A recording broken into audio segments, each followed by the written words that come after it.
Want to hide your locked chats folder in WhatsApp? In this video, I'll show you how to hide the locked chats folder completely by setting up a secret code. This is a great way to add another layer of privacy, and it only takes a minute to set up.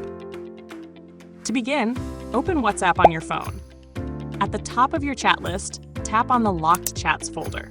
Once you're inside, tap the three dots in the top right corner of the screen to open the menu. From there, select Chat Lock Settings. Next, tap on Secret Code. Create a secret code that you'll remember, then re-enter the same secret code to confirm it. Once you've successfully confirmed it, after that, turn on the Hide Locked Chats option.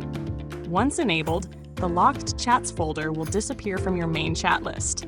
Whenever you want to access your hidden chats again, simply type your secret code into the WhatsApp search bar and the Locked Chats folder will instantly appear. And that's it!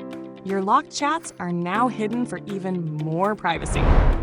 If you found this tutorial helpful, don't forget to leave a like and subscribe for more WhatsApp tips and tricks. Thanks for watching, and I'll see you in the next video.